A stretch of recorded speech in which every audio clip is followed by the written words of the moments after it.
नमस्कार। आज हम ई कवच एप्लीकेशन के परिवार स्वास्थ्य संरक्षण करते समय आने वाले कुछ प्रश्न के बारे में जानेंगे।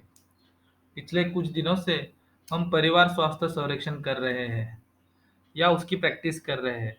उसमें हम सभी को कुछ मामूली या महत्वपूर्ण प्रश्नों को सामना करना पड़ रहा है। यह प्रश्न कौन से है और इन प्रश्नों को किस प्रकार से हम सॉल्व कर सकते हैं, यह आज हम जानेंगे। तो सबसे पहला प्रश्न यह है कि यदि इंटरनेट सिग्नल उपलब्ध ना हो, तो क्या मैं डेटा मोबाइल एप्लीकेशन में दर्ज कर सकता हूँ? इसका उत्तर है हाँ।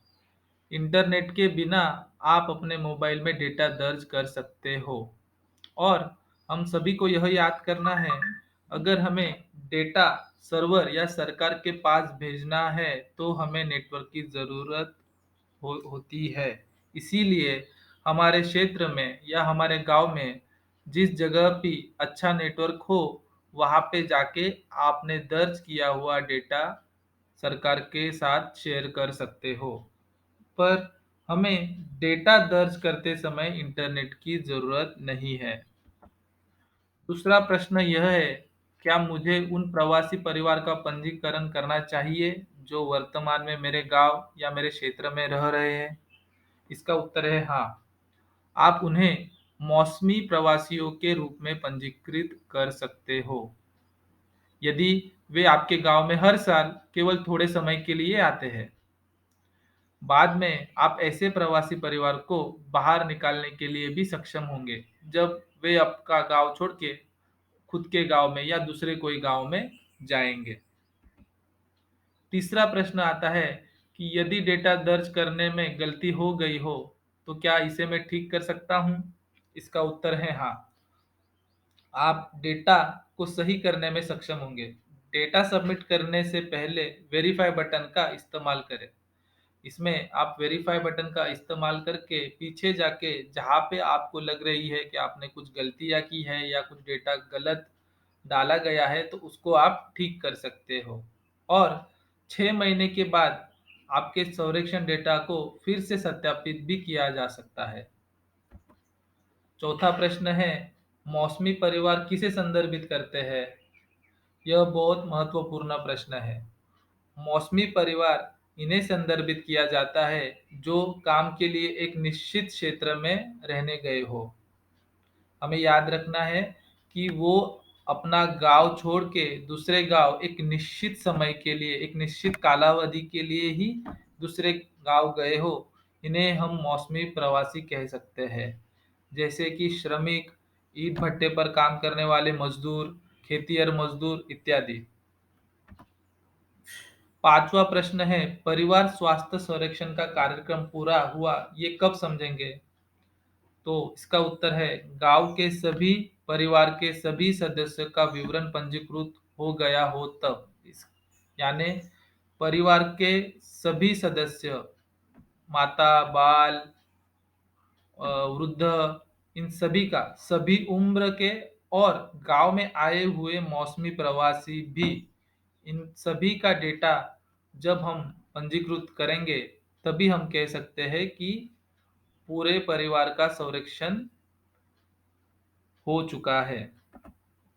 छठा प्रश्न है, जन्म तारीख याद ना हो तो क्या करना चाहिए? यह एक महत्वपूर्ण प्रश्न है।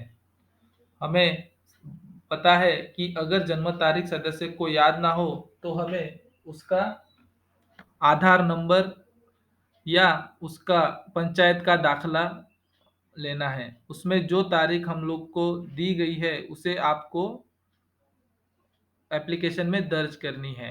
अगर कोई भी दस्तावेज ना हो, तो हमें तालीम में बताए गए तरीके को यूज करना है। जैसे हम उसकी जन्म तारीख 1 जनवरी और अंदाजे साल लिख सकते हैं, या फिर 1 जून और अंदाजे साल लिख सकते हैं।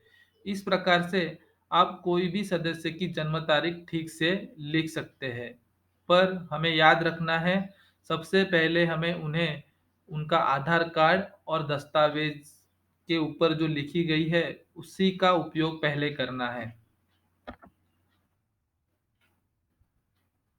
सातवां प्रश्न है कि परिवार स्वास्थ्य संरक्षण का डिजिटलीकरण मेरे लिए कैसे उपयोगी होगा? तो परिवार स्वास्थ्य संरक्षण जब भी हम पूरा करेंगे, तो उसमें रिपोर्ट कीपिंग में दोहराव यानी डुप्लीकेट एंट्री से हम लोग बचे जा सकते हैं। हमारी समय की भी काफ़ी बचत होगी और जो भी जोखिमी सगर्भा है या नवजात शिशु है या फिर हर एक रोग की अलग-अलग सूची तैयार होगी।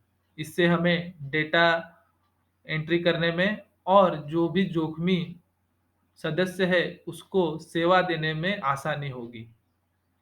फ़ोन में लघु वीडियो और बहुत सारे ऐसे जो एलएमएस लर्निंग मैनेजमेंट सिस्टम के वीडियो है, जिससे हम खुद को और महिला या परिवारों को भी परामर्श करने में मदद कर सकते हैं। 8वां प्रश्न है कि एप्लीकेशन में लॉगिन नहीं हो रहा है तो क्या करें? यदि एप्लीकेशन में लॉगिन नहीं हो रहा है, तो सबसे पहले आपका लॉगिन आईडी और पासवर्ड हमें ठीक से चेक कर लेना चाहिए। अगर लॉगिन आईडी और पासवर्ड में गलती हो, तो आपको लॉगिन करने में दिक्कत आ सकती है। अगर फिर भी लॉगिन करने में हमें तकलीफ आ रही है, तो हमारे जो सीनियर है, इनसे संपर्क कर लीजिए। 9वां प्रश्न है कि क्या मेरे भरा हुआ डेटा डिलीट हो सकता है?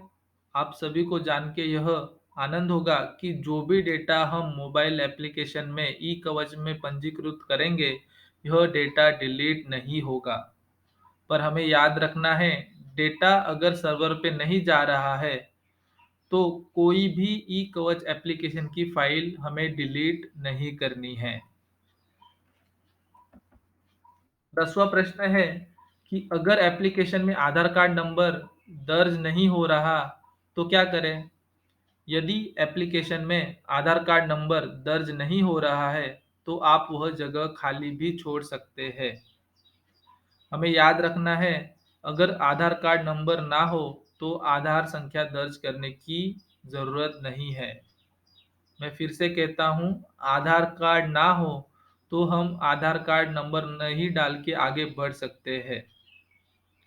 प्रश्न 11वां है कि अगर सदस्य को कोई भी बीमारी और तकलीफ ना हो, तो क्या दर्ज करें?